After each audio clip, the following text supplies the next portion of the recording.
While my fiancée was away on a work assignment, I was babysitting her specially abled son from her previous marriage. But then I found a note in my room, and it turned out she had left to be with her ex-husband, abandoning her son with me because he was a useless load.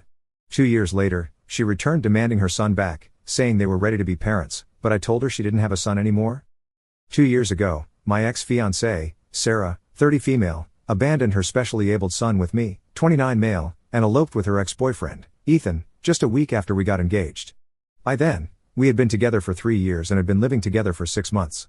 She told me that she was leaving for a work assignment and asked me to babysit her son for just a couple of days.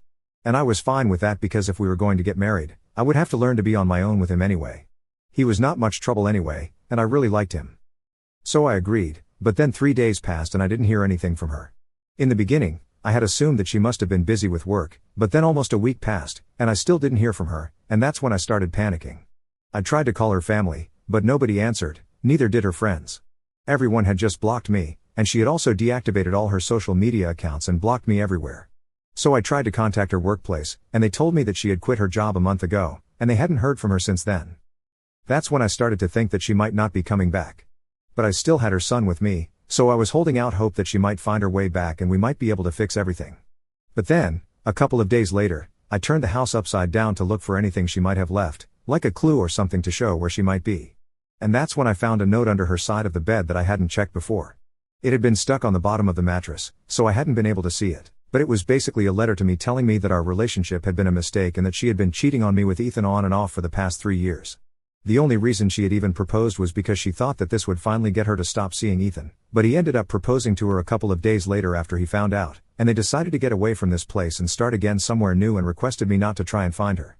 She said she was really sorry about whatever had happened, but she had to leave her son behind because he was a useless load, a total burden on them, and they couldn't deal with this anymore. So I could adopt him or I could do whatever I thought was appropriate, but they were done with this, and they were going to live the lives that they had wanted to all along. And while that letter shattered me, I didn't even have time to sit around and cry about it because, well, I had to deal with the situation at hand urgently. I contacted CPS about her son because, clearly, he had been abandoned, and I didn't know what else to do. I couldn't adopt him by myself. I was not ready to be a father on my own. If I had had Sarah by my side, it would have been a different story altogether, but without her, I wasn't ready to do this. And on top of that, the way I had been abandoned with him, that just made everything much worse. I loved the kid, but I knew I couldn't keep him with me given the circumstances I was in. After contacting CPS, his grandparents were forced to take him in because they could ignore me, but they couldn't ignore them.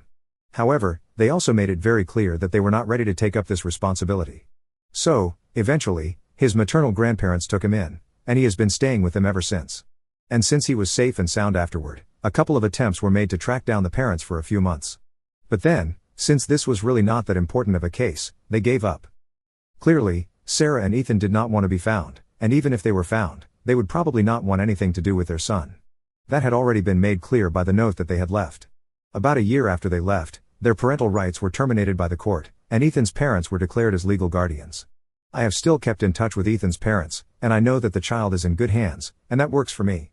Naturally, even apart from that, it had been very difficult for me to deal with the situation emotionally after Sarah abandoned me.